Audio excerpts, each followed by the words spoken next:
Hi folks, welcome to another Wednesday Wisdom. My name is Anna Hendricks and thanks so much for being here. Happy holidays! And Merry Christmas! I'm so excited that I get to do a Wednesday Wisdom for you right before Christmas.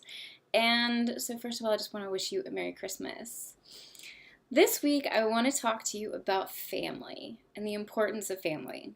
Absolutely, it's the holidays, and every time that around this year, I just really start getting touch when I start thinking about family. I start getting a little gooey and a little like I want to cuddle, and, like squeeze someone and be like, I love you, you're the best.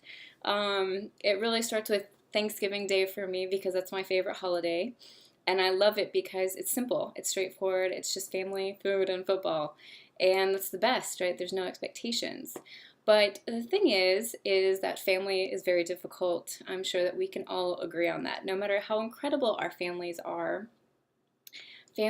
full of strife and it's family. We joke in my family. We say that family is a four-letter word, and it really is. No matter how good it is. So what I want to talk to you today about is the importance of family and the three things that you need to continually do to have a healthy family. Now, before I start talking about this, I just want to kind of let you know, if you know me online, then you know how important family is to me.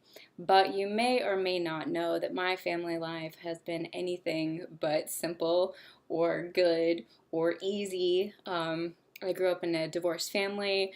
I basically have two sets of a family. I definitely have two sets of parents. I have step brothers and sisters. It's complicated to say the least. In addition, we have a lot of temperament in my family, and so that always leads to interesting discussion. But I think that, throughout these years of traveling and being abroad, and being away from my family, it has become crystal clear to me just how important family is. And it's been something that I've really been putting a lot of effort into making better in my own personal life. And that's because the thing is like, no matter what happens in life, no matter who fails us, family is always there. Family always is something that you can lean back on. And for folks who consider friends family, hey, that's your family, and that's great. Family is got this kind of loose definition. So whatever it is to you, that's what I'm talking about. So in order to have a healthy family or to have a healthy family relationships, you need three things, okay? So let's talk about those three things. First thing, forgiveness. Oh my gosh. We need forgiveness across the board with family because we're going to step on each other's toes. We're going to get irritated with each other. We're going to do things that we regret. We're going to do things we're not proud of. But the thing about family is that we forgive. And so you have to be willing to consistently forgive and let go. Not just forgive, but just let it go. Because life is short.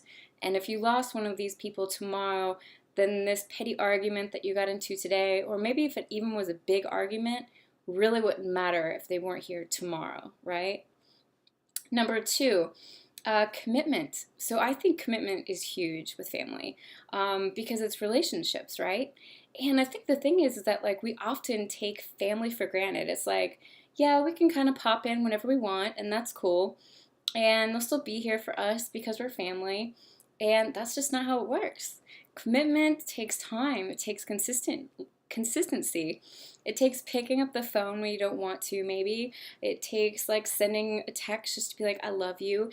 It takes, checking in with each other and putting in that time and effort, that investment, right? That is commitment.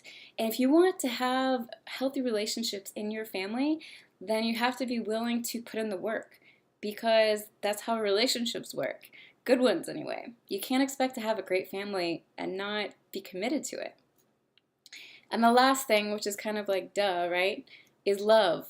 But love is something that, again, we take it for granted. We think it's this ishy-mooey gooey thing. We think, oh, well, with family, they love you anyway. No, that's not how it works. You have to purposefully love each other. And by loving each other, it means not just like loving, but maybe doing nice things, maybe going out of your way to help, maybe just like jumping in where you're needed. I mean, the thing is, like, love can be shown in a multitude of ways, whether it's maybe through forgiveness, even, or commitment. Love is just an incredible emotion that we must have with one another in order to build just really healthy relationships. So, this is what I like to offer you this week. I just want to encourage you to really spend some time loving on your friends and family over the holidays, especially maybe the people who are away from their family and or don't have any. You know, if there's people like that in your world, at your job, whatever it is, like, take the time to be kind and polite. And maybe while you're out and about in the holidays and it's crazy, be patient with one another, right? Smile, because it goes a long way. You never know what the other person's going through. So I hope that you have an amazing week, a happy, happy, happy Christmas, and that you come hang out with me again next Wednesday. I will talk to you soon.